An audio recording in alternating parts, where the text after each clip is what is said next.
Ni robo mlobakisha labda robo ya mchele. Ila kwenye kutoka.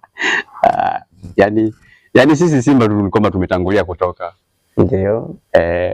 Na siku zote Simba akiwa hajaenda robo finali, sawa, basi hakuna timu nyingine yoyote itaenda robo finali. Nisikiza kwa makini zangu. Kama Simba hajaenda robo finali, ndio, basi hakuna timu nyingine yoyote itakayoenda robo finali mpaka anze Simba kwanza. Kama imetoka, hizi nyingine zote zitatoka. Unajua mimi kama mimi najihakikishia kwamba sisi tunapita. Tunapita Yaani robo finali sisi tunaingia. Umeshaenda saa ngapi? Yaani mimi katika elimu yako. Katika elimu yangu darasa kama la 4 hivi. Ndio maana mtu wa form 4 hawezi kuwaza ujinga. Yanga kwenda robo.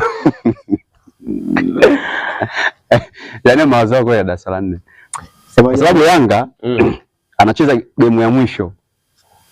Sasa hivi ana pointi 5. Kwa anacheza game ya mwisho apate 8. Akipata pointi 8, sawa?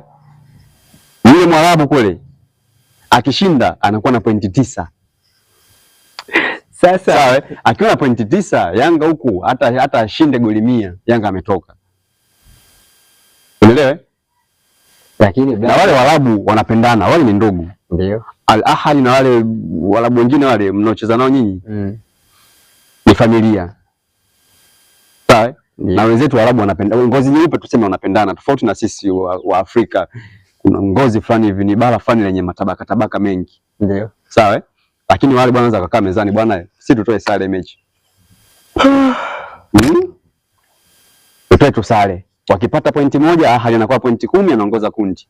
Yanga anakuwa na yule Mwarabu mwingine anakuwa na pointi 9, anakuwa nafasi ya pili. Huko watu weusi tumetoka. Sasa sio tumetoka, sema nimetoka. Mimi nimetoka. Sababu ngoja kwanza. Wewe una pointi ngapi? Mimi na 2.